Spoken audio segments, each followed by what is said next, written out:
بسم الله بدأنا. بسم الله، ان شاء الله تبقى حلقه جميله كده باذن الله ان شاء الله. في قد الدنيا يا باشا والله انا لسه على قدنا يا عم. كلنا على قدنا يا عم الحاج، مالوش طاقه بس حبيبي.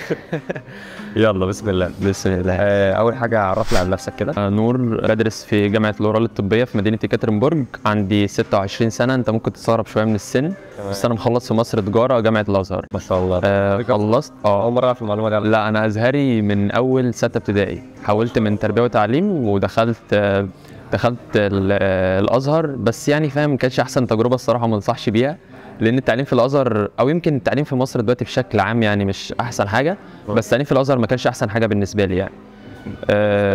بالنسبه لي دي وجهه نظر، لا دي وجهه نظر مش اكتر، فاهمني. المواد كتير صراحه، ما بتحس شويه ان انت عليك لود كبير قوي، فاهمني. يعني انت عندك مواد، عندك بالظبط 6 مواد شرعيه غير المواد اللي اصلا يعني مثلا اللغه العربيه عندك في التربيه والتعليم انت بتدرس لغه عربيه بس في الكتاب الواحد في البلاغه والادب والنصوص وكان، لا انت في الازهر عندك كتاب وماده لكل حاجه من دول، النحو ماده، الادب ماده، فالتعليم في الازهر صراحه تقيل شويه.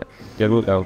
بس خلصت تجاره في مصر، وكنت اصلا مقرر قبل ما اخلص تجاره، كان اهلي كنت اتفقت مع اهلي وكده، قالوا لي بس خلص تجاره بحيث انك يكون معاك كليه يعني في مصر، وبعد كده نقدم لك في روسيا عادي، ما فيش اي مشكله خالص. جميل قوي. طيب ايه تجربه الثانويه معاك؟ تجربه الثانويه معايا الصراحه ما كانتش احلى تجربه يعني، لان الصراحه برضو ما كنتش مهتم قوي بالموضوع، فما جبتش المجموع اللي انا كنت عايزه. طبعا اكيد زعلت على الرغم ان انا ما تعبتش، بس زعلت. وده احنا مقصرين بالظبط. بس لازم تزعل يعني، فاهم. بس فدخلت تجاره في مصر، وبعد كده القدر جابني بقى لحد هنا، لحد روسيا. الحمد لله الحمد لله. نورت بس. حبيبي. ايه اللي خلاك تخش التخصص الطبي يعني مثلا؟ اللي خلاني ادخل في روسيا، لان روسيا اولا سهله في ان انت تيجي تسافر اساسا هنا، يعني انت الموضوع سهل، الموضوع مش صعب، مش محتاج مثلا منك حساب بنك مثلا، او مش محتاج منك مثلا ان انت تبقى مستوى معين في لغه بالظبط زي المانيا، بتطلب منك تقريبا في الالماني B2 او حاجه زي كده. برضو لا روسيا ما بتطلبش الكلام ده كله، انت بتيجي حرفيا انت بس يبقى معاك فلوس تدرس بيها، تمام، تيجي تكلم اللي بيقدم لك، قدم لك ويجيب لك دعوه وتيجي تدرس هنا عادي. والدراسه سعرها الدراسه عامه في روسيا سعرها قليل، ده اللي خلاني اجي على هنا. اللي خلاني ادخل التخصص ده ان انا الصراحه كان من بعد الثانويه وانا نفسي ادخل طب، ده حلمي وحلم اهلي برضو الصراحه، يعني مش هكذب ان ده كان الحاجه الوحيده اللي انا عايزها، لا اهلي برضو كانوا عايزين يشوفوني دكتور يعني. ما شاء الله هيشوفوك يا عم، بس ان شاء الله في المستقبل باذن الله. ان شاء الله. حلو قوي. ليه مكمل فيه لحد دلوقتي؟ بس ده ممكن انت جاوبت السؤال بانك حابب الموضوع. ان انا حابب الموضوع، واهلي برضو يعني ما حابين ان انا اكون دكتور يعني. التخصص ده ما تغيبش تصير حاجه؟ تخصص الطب عامه اي حد بيدرس طب الصراحه بيبقى عليه لود كبير قوي، وخاصه ان احنا يعني دراسه الطب اصلا صعبه، يعني انت بيبقى عندك مواد كتير، والمواد كتير بيبقى فيه معلومات كتير قوي في الدراسه بشكل عام، وان انت لازم تذاكر وقت كبير قوي علشان خاطر تقدر، مش هقول لك تبقى متفوق، لا تقدر تواكب الناس، تمام. وبالاخص كمان اللغه بتاثر عليك، يعني اللغه الروسيه مش سهله عشان برضه نبقى متفقين، حتى لو مثلا واللغه بتختلف من شخص للتاني، يعني انت ممكن تلاقي واحد كويس في اللغه بسبب ان هو مثلا بيحب اللغات، وممكن واحد بيذاكر نفس الوقت بتاعه لكن مش واصل لنفس الليفل بتاعه في اللغه. فالصراحه اللغه بتاثر شويه، وانت مثلا لو انت مثلا بتدرس بالعربي او تدرس بالانجلش، لو انت مثلا هتذاكر وليكن شابتر في ساعه، لا لو انت بالروسي ممكن تاخده في ساعتين، ممكن تاخده في 3 ساعات، والموضوع برضه بيختلف من شخص للتاني. عندي سؤال، اللي انا اسمعه ان الطب بيكون اغلب مواده باللاتيني، اللي هي لا روسي ولا انجليزي، لا قريبه للانجليزي. لا ده مش صح خالص.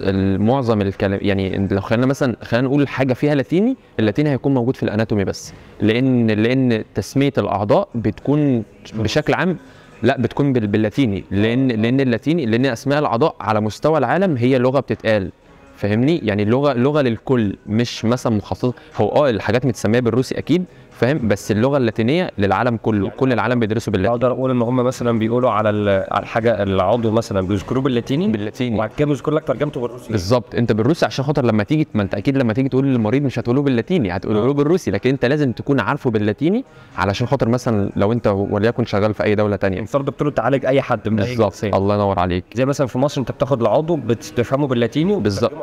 انت بالظبط انت بالنسبه لك تبقى عارفه لنفسك، مش لحد يعني، فاهمني. لكن باللاتيني انت لازم تبقى عارفه، لان ده لغه عالميه، اللاتيني يعني مش الانجليش كمان، لا اللاتيني هي اللغه العالميه في الطب بالذات.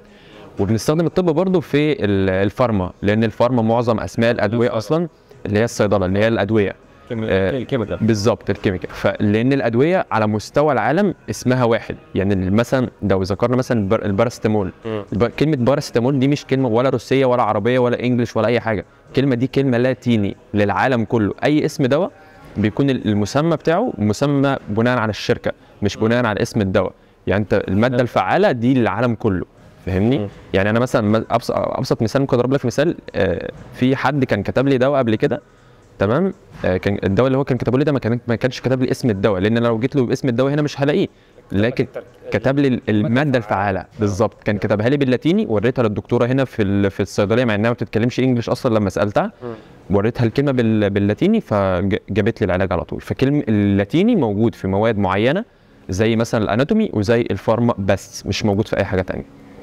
كل حاجه بقى بالروسي بالظبط. فكره ان الطب لغه لاتينيه بقى لا لا لا لا مفيش الكلام ده. لا، وحتى في مصر احنا هنا في روسيا بندرس لاتيني كماده، في مصر ما بيدرسوش كماده، بيدرسوا يعني بيدرسوا في اللاتيني، بيدرسوا في الاناتومي او في الفارما، فاهم؟ يعني مثلا هو بيدرس اناتومي فبياخد الكلمه باللاتيني فبيبقى عارفها باللاتيني، لكن انا هنا في روسيا بندرس ماده لاتيني، انت بتبقى عارف كلمات اصلا انت مش هتستخدمها، فاهم؟ يعني كلمه محفظه، كلمه بيت، كلمه شارع، الحاجات دي كلها هنبقى عارفينها، فاهمني؟ الحاجات دي انت بتاخد لغه زياده بالظبط. انت كانها هي احنا فعلا بناخدها لغه، يعني بناخدها بقواعد، بناخدها بحروف، كل حاجه ماده كامله متكامله زي الروسي بالظبط.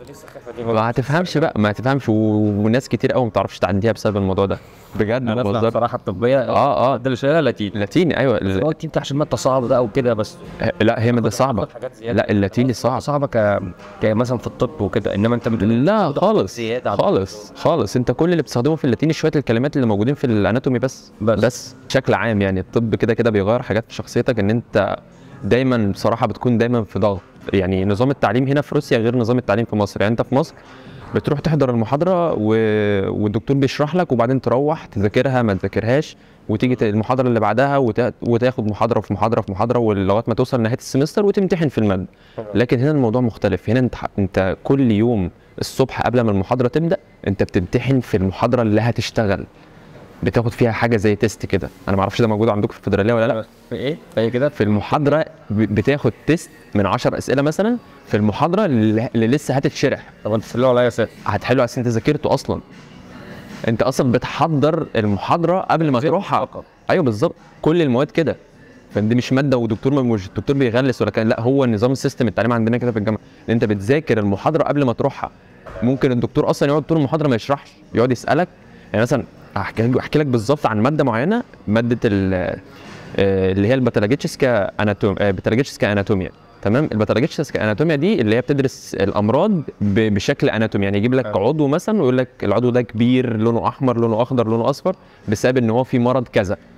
حلو الكلام؟ ايوه الكلام. فانت الدكتور بيدخل المحاضره، تمام؟ ذاكرتوا المحاضره؟ ذاكرنا. في حد عنده اسئله مش فاهمها او حاجه مش فاهمها؟ لا ما عندناش.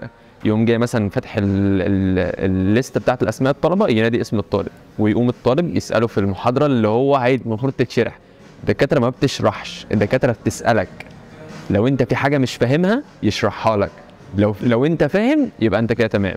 طب بس لحظه واحده، انا بتذاكر من الكتاب اللي معاك. ما انت الدكتور بيديك كتاب PDF او الجامعه كده بتسلمك الكتب فور فري. انت ما بتدفعش عليها فلوس. انت بتروح اول ما السمستر بيبدا بتروح بحاجه زي السيدونسكي بليت كده، فاهمني؟ بتروح بيها على المكتبه بتاعه الجامعه تستلم كل كتب السمستر وتذاكر منها. وبيكون برضو عشان برضو يعني اكون واضح معاك، بيكون مثلا كل درس ليه اسئله معينه، فاهم؟ الدكتور بيسالك فيها. يعني مثلا يوم جاي مديك مثلا 10 اسئله، يقول لك ال 10 اسئله دول بتوع المحاضره اللي جايه. طبعا 10 اسئله مش معنى انهم 10 اسئله بحاجات قليله، لا 10 اسئله يكتبوا 50 صفحه عادي جدا، مقال ولا حاجه. بالظبط. فلو قلنا الطب غير فيك ايه؟ الطب اولا نظام التعليم في روسيا عامه، يعني بالنسبه لي التعليم في مصر كده ما بقاش اصلا يمشي على دماغي. يعني لو حاولت مصر من دلوقتي مش هعرف اتعامل في مصر خالص ان انا امتحن في كل المواد. عشان في هنا حاجه اسمها نظام زاد شوت. فنظام الزاد شوت ده انت ما بتمتحنش في كل مواد، بتمتحن في مواد معينه، الباقي بتاخده زاد شوت بناء على حضورك والواجبات اللي بتحلها. بالظبط. فنظام التعليم عامه بيغير حاجات كتير، فاهمني؟ حلو. طب كم بس التخصص ده؟ دمرتني. كم تكلفه التخصصات الطبيه؟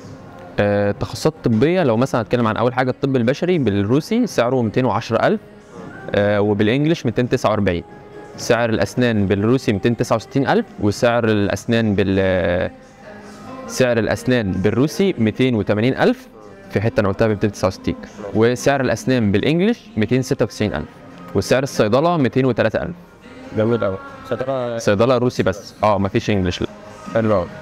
ايه هي المواد اللي بتدرسها وهل بتوجه في صعوبه ولا لا؟ طيب المواد اللي بتدرسها، انت اول حاجه بتدرس السنه الاولى بتدرس اناتومي، وبتدرس بيولوجي اللي هو الاحياء، وبتدرس كيمياء. بتدرس كيمياء برضو على خفيف، يعني ما بتدرسش الكيمياء بشكل عميق قوي، لان انت كده بتدرس فارما بعد كده. وبتدرس فيزياء برضو، وبتاخد مثلا بتاخد طبعا اناتومي. احنا قلنا الاناتومي بتاخد حاجه اسمها جستولوجيا اللي هي الهيستولوجي اللي هي علم الانسجه. علم الانسجه اللي هو الهيستولوجي. وبناخد تاريخ طبي برضو اللي هو بيتكلم عن تاريخ الطب بدا ازاي والكلام ده. وبناخد طبعا الماده اللي كل الطلبه بتحبها جدا، ماده اللاتيني. جميل. ان الطلبه بيعشقوها. بتواجه صعوبه في التخصصات؟ بما انك انت اصلا بتحب الطب، هل الصعوبه بتبقى كبيره ولا قليله؟ لا هي الصعوبه مش كبيره قوي الصراحه، بس يعني هو فكره زي ما حكيت لك قبل كده اللود، بس ان انت بالظبط انت عندك الوقت قليل، لان انت مثلا ممكن تروح الجامعه من 8 لحد 2 الظهر، من 8 الصبح لحد 2 الظهر، او يمكن مثلا ل3 على حسب برضو المحاضرات اللي عندك في اليوم.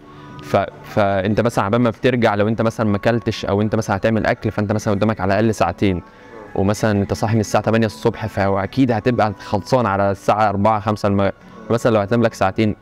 فانت لما بتيجي تحسب اليوم، مجمل اليوم كله، بتلاقي نفسك بتنام ساعات قليله، وفي نفس الوقت انت لازم تقعد تذاكر كتير، لان انت مثلا مش هتكون زي الطالب الروسي اكيد يعني 100%.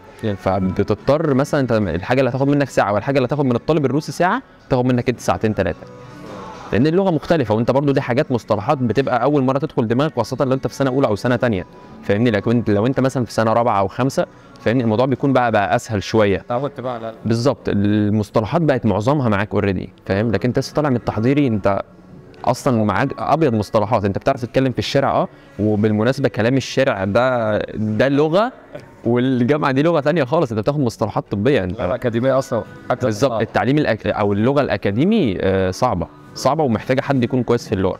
انا بقى مستواي في اللغه بالنسبه للجامعه كده انت حتى لو انت مستواك حلو وبتتكلم روسي حلو في الشارع، لما تدخل الجامعه هتلاقي دنيا ثانيه خالص، فاهمني. هتلاقي بقى تعليم بصمجه. بالظبط، تعليم اكاديمي، انت بتبقى عندك مصطلحات جديده خالص انت ما بتسمعش عنها، فالحاجات دي انت مع الوقت بتعرفها، فاهمني. بس والموضوع بيختلف من شخص للتاني، يعني زي ما حكيت لك. طيب انت شغال ولا جنب الدراسه في حاجه بتعملوها ولا ايه الدنيا؟ شغال حاليا، شغال في شركه سمكات. شركه سمكات دي شركه توصيل وكده، اوردرات يعني حاجات زي اكل وحاجات من الماركت وكده للبيوت وكده. فانا اعتبر بشتغلها يعني يعتبر جنب الدراسه، مثلا ايام معينه ممكن 4 ساعات 5 ساعات في اليوم كده، ومش كل الايام طبعا، يعني في ايام بيبقى عندي فيها ضغط فما بقدرش اشتغل يعني كده. برضه احنا ممكن نعمل فيديو تفصيل عن البتاع ده لو الناس حبته، يعني لو حابين الموضوع ممكن اكتبوا في الكومنتات ونعمل لكم فيديو مفصل ازاي بشتغل كده الكلام ده يعني، والمرتب والحاجات دي. لو مهتمين فعلا بموضوع الشغل وكده، الكومنتات تحت وان شاء الله نعمل حلقه جميله يعني باذن الله. ان شاء الله جميل. شايف ان ليه مستقبل؟ طبعا ليه مستقبل فرص عمل طبعا يعني. اولا هو الطب ما فيش حد، يعني الطب هيفضل لحد اخر الدنيا، حتى لو عملوا روبوتات بتعمل عمليات والكلام ده، عمرها ما هتوصل للمستوى البشري، فاهمني. يعني الروبوت اكيد هيفهم اكتر من او عنده مستوى الذكاء اكبر من الانسان، لكن ما بيعرفش يتصرف في المواقف يعني في مواقف صعبه. هو هيشتغل لان هو متسيستم. الله ينور عليك، هو متسيستم على حاجه معينه، يعني لما يتحط في موقف او سيتويشن معين ممكن ما يعرفش يتصرف فيه، لكن العقل البشري يقدر يتصرف فيه، فاهمني. فحتى لو التكنولوجيا وصلت لحد فين، عمره ما يقدروا يستغنوا عن الدكتور بشكل عام. حلو. هو تخصص ثابت ولا متطور؟ لا اكيد متطور. الطب كل يوم ايه. طب معلش، متطور قبل السؤال ولا بعد السؤال؟ ايوه فاهمني. لا الطب حرفيا كل ثانيه في حاجات بتظهر جديده. حلو قوي. كمان التخصص كام سنه؟ التخصص على حسب، لو انت بتدرس طب بشري يبقى 6 سنين، لو انت بتدرس طب اسنان يبقى 5 سنين، طبعا ده غير السنه التحضيريه. ماشي. بس جميل قوي. تنصح الشباب بالتخصص دوت؟ بص، هو الصراحه حته ان انا انصح حد بتعليم حاجه معينه بقى، الصراحه السؤال ده ما بحبوش. بواقع تجربتك؟ بواقع تجربتي هو برضه ستيل، لان انا لسه ما كملتش اجابه السؤال، ان كل واحد بيبقى له او هو عايز حاجه معينه. يعني مثلا انت بتبقى جاي من مصر، انا جاي ادرس هندسه ميكاترونكس وليكن، لو واحد مثلا حاول يقنعك بهندسه برمجه، لا انت تقول له انا عايز ميكاترونكس. بيبقى طبعا انا ما بتكلمش عن الناس كلها، لان اكيد مش الناس كلها مش زي بعضها. بيبقى في واحد اصلا جاي من مصر مش عارف هو يدرس ايه، هو جاي روسيا وخلاص. لكن مثلا حته ان انا انصح حد بتخصص معين، لا هو كل واحد عارف هو عامل ايه. شايف نفسك فين بعد ما تخلص؟ والله بص، انا السؤال ده بيتسأل من ناس روس كمان. يعني هل هتقعد هنا في البلد بعد ما تخلص ولا لا؟ لو انا ما اعرفش طبعا المستقبل او ربنا شايل لي ايه، بس لو في فرصه ان انا اقعد هنا او اسافر دوله عربيه انا هعمل كده يعني. في مشاكل بتواجهك في الطب بشكل عام؟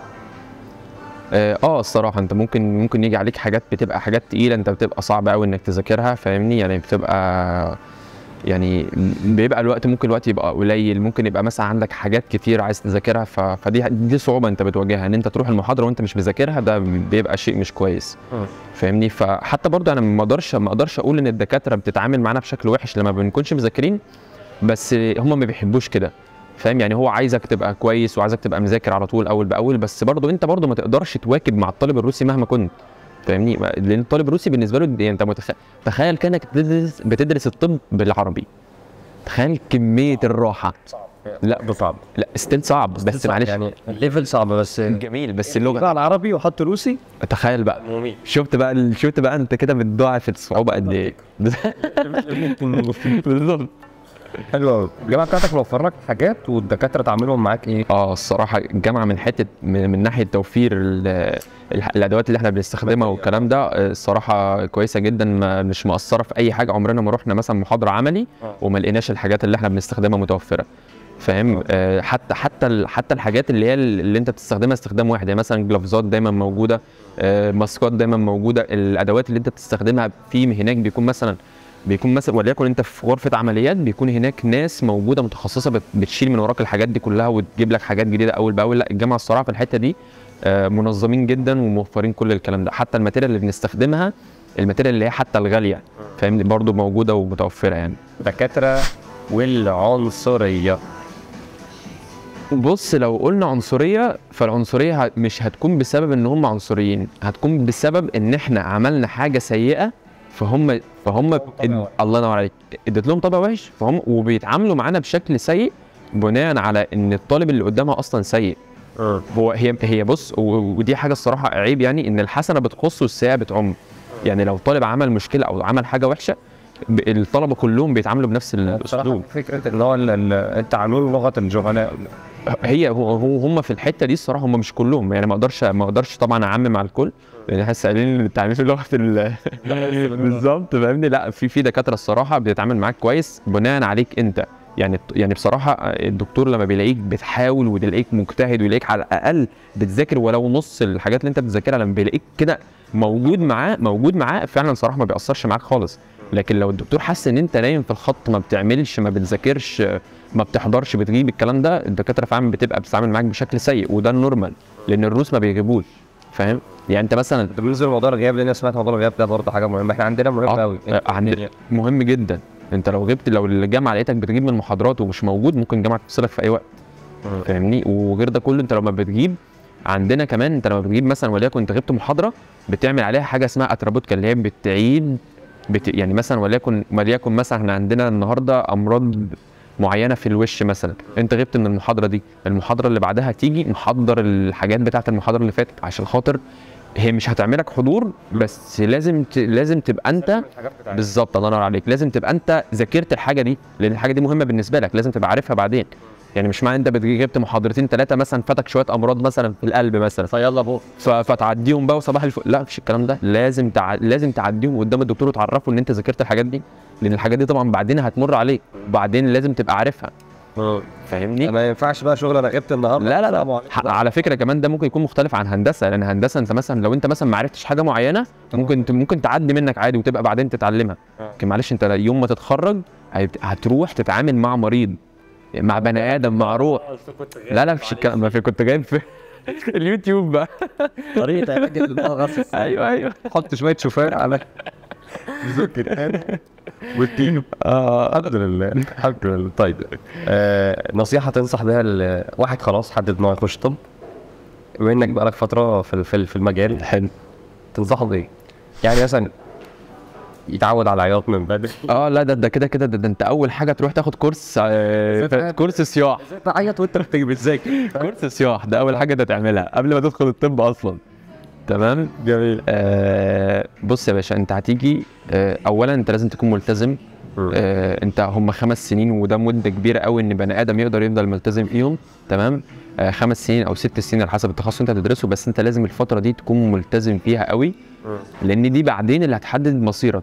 الطب عامه او شغلانه الدكتور عامه بتكون سمعه. الدكتور ده والله بيعالج كويس فبتلاقي الناس عنده ياما. الدكتور ده والله لا ده معرفش مين مات تحت ايديه من اسبوع ولا من شهر، خلاص كده سمعته اتضربت. طب هو الدكتور اللي مات تحت ايد واحد اكيد ده قدر ربنا، بس معلش اكيد الدكتور ده ممكن يكون عمل غلطه، كان في سبب. بالظبط كان في سبب. هل الدكتور ده بقى مش كويس او مثلا او ما اتعلمش كويس، فاهمني، او شاف العمليه من على اليوتيوب، فاهمني. فلا شغلانه الطب لازم تحضر، لازم تبقى دايما متجاوب مع الدكاتره. فاللي انا انصح بيه ان انت دايما ما تغيبش، ذاكر اول باول عشان خاطر مفيش حاجه تتراكم عليك، لان التراكم صعب قوي ووحش قوي، هيزنقك زنقه وحشه قوي. لو مش بتراكم اصلا اللي هي زنقه الكلاب. بالظبط، فاهم، هيزنقك زنقه الكلاب اللي هي كل سنه بنتزنق فيها. تمام. فلا يعني خد بالك على نفسك، انت داخل الطريق اقسم بالله الله يعينك الله يعينك يا ابني. الطريق بنقول لك انا بقول لك خلي بالك على نفسك بس. حلو قوي. طيب شايف انك ضيعت وقت في التخصص ده؟ لا خالص. مع ان سني كبير وان انا هتخرج وانا كبير، بس لا انا حاسس ان انا بعمل، طول ما انت بتعمل حاجه بتحبها انت ما بتحسش ان الحاجه دي سيئه ابدا. فاهم يعني، طول ما انت بتعمل حاجه انت بتحبها وحاجه انت كان نفسك تكون الحاجه دي بالظبط، عمرك ما بتحس بملل ولا عمرك بتحس بتعب ولا عمرك بتحس ان انت ضيعت وقتك عليها. لا بالعكس، لو انت داخل التخصص غصب عنك انت بتحس بملل صعب قوي، وبتحس ان انت فعلا بتضيع وقتك في التخصص ده. انت في الاخر هتاخد شهاده، كل اللي بيدرس بلوس هياخد شهاده في الاخر، فاهم، بس فكره انك تاخد شهاده في حاجه انت مش حاببها ده مش احسن حاجه، حاسس تاخدها على الفاضي كده وخلاص. فادخل التخصص اللي بتحبه علشان خاطر تحس ان انت بتعمل حاجه، تحس ان تعبك بيروح على الفاضي ومجهودك بيروح على الفاضي. طيب احنا كده تقريبا خلاص خلصنا. حبيبي يا باشمهندس ادهم، انا مبسوط جدا ان انا كنت معاك النهارده. حبيبي الله يكرمك. عايزك بقى تكتب لنا كده حاجه انت بتحبها او حاجه بتؤمن بيها، كوت، رساله منك، اي حاجه. تمام مفيش مشكله. بص هو انا صراحه في حاجات يعني فاهم بتبقى دايما بكتبها في النوت بتاعتي، فانا ممكن اوريك حاجه من اللي انا يعتبر مؤمن بيها جدا. جميل جدا. فاهم، ممكن هنا موجوده. شيء عندك بتسوي أيضاً حلو. طبعا انا الصراحه يعني دايما بص هو اول حاجه انت لازم تكون مؤمن بربنا بغض النظر طبعا عن الديانه، سواء كنت مسلم او مسيحي، انت لازم تكون مؤمن بربنا ومؤمن ان هو عمره ما هيضيع تعبك. انت مهما يعني اتعب على قد ما تقدر او على قد ما توصل لحد اخر حاجه عندك، وبعد كده سيب كل حاجه على ربنا عمره ما هيضيع تعبك. والايه بتقول واصبر فان الله لا يضيع اجر المحسنين. تمام. فمهما يعني اتعب واعمل كل اللي عليك وان شاء الله ربنا مش هيضيع تعبك. ايه الكلمه بقى اللي كانت فوق؟ ان مفيش لحظه تعب انت تعبتها في طريق سعيك هتضيع عند ربنا. الجزاء عند ربنا مش زي عند اي حد، لان في رحمه وفي كرم وفي عطاء. الله. فدايما خليك مؤمن، يعني خليك مؤمن دايما ان في حاجه، ان في حد مش هيضيع تعبك، وانت هتلاقي نفسك بتبذل اقصى جهدك عشان توصل للحاجه دي. جميل جدا. اللي هو فكره ان ربنا سبحانه وتعالى بيكافئك وبيحاسبك على السعي بالظبط، مش على النتيجه. بالظبط. النتيجه انت مش دي حاجه دي اعمل يعني، حتى هتبقى انت مرضي بينك وبين نفسك. يعني انت لما تلاقي نفسك تعبت على قد ما تعبت، سواء نجحت في الحاجه او وصلت للليفل اللي انت عايزه، في الاخر ربنا هيرضيك. حتى اقول لك على حاجه، انت ممكن ربنا يخليك يعني ممكن تجيب 100% في حاجه بس من جواك ما بس مش راضي. حتى يعني دي حاجه المفروض تخليك مبسوط، بس الرضا ده دايما بيكون من عند ربنا. فانت اتعب واعمل وابذل اقصى ما عندك علشان خاطر ربنا يرضيك بالحاجه اللي جات لك، ايا يكن ايه هي الحاجه وايا تكن النتيجه. جميل قوي، جميل قوي، جميل قوي قوي. انا بصراحه بحب الحاجات اللي هي دايما فيها ان احنا مش بنجري. لا انت بتعمل كل اللي عليك وبس. بالظبط. هي الحياه برضه، عشان لما تيجي الحياه سباق، كلنا بنسابق في الحياه، بس يعني انت الفكره انت برضه ليك ليفل معين عمرك ما هتقدر تتخطاه. يعني انت ما اكيد مش هتفضل صاحي ليل نهار، فاهم، بس انت المهم ان انت في الاخر تكون عامل كل اللي عليك والحاجه اللي ترضيك قدام ربنا وقدام نفسك. انك هتتحاسب على ده بالظبط. بس غير كده مفيش بقى. دي الفكره. جميل جدا حبيبي. مبسوط جدا ان احنا خلصنا حبيبي. يعني مع بعض كده، الكلام جميل حبيبي يا باشمهندس ادم، بصراحه. انا انبسطت جدا والله ان انا اول مره اصور مع حد، يعني اول مره اصور مع حد عامه. انا دايما بصور لوحدي احنا يعني. على فكره نور، مش عارف انه باين ولا لا، بس نور عنده قناه لا ما شاء الله. حبيبي ممكن تحت في الديسكربشن خشوا جوه بقى كورسات طبيه. حبيبي اللي عايز يسال عن حاجه في الكومنتات جوه، وان شاء الله مش هيأثر معاك. حبيبي يا باشمهندس ادم، حبيبي الله يكرمك. حبيبي ان شاء الله كلامك الجميل دوت تنفع بيه حد ان شاء الله. والله انا يمكن القناه عندي والله يعني هي الصراحه مش هنكر برضو ان هي مصدر رزق ليا، بس في العموم يعني هي اولا وقبل اي حاجه ان انا بساعد بيها اي حد، لان انا في حاجات حصلت معايا وانا قبل كده وانا في التحضيري، فالصراحه ما كنتش عايز ان هي تحصل مع حد، فعملت القناه منها استفاد ماديا وما انكرش ده، ان انا مثلا اقدم لطالب او كده. بدل ما اللي هي مقفوله اصلا بالظبط. وفي نفس الوقت ان هو لو حد مثلا معلش عشان ما يحصلكش نفس السيتويشن اللي حصل معايا، تبقى انت تجربه. بالظبط. حلو. عشان ما يحصلكش مشكله. ربنا يكرمك حبيبي.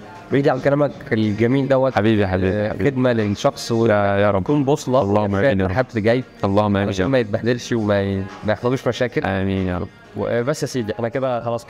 حبيبي تسلم حبيبي يا هندسه، حبيبي. يلا يا حبيبي، مع السلامه.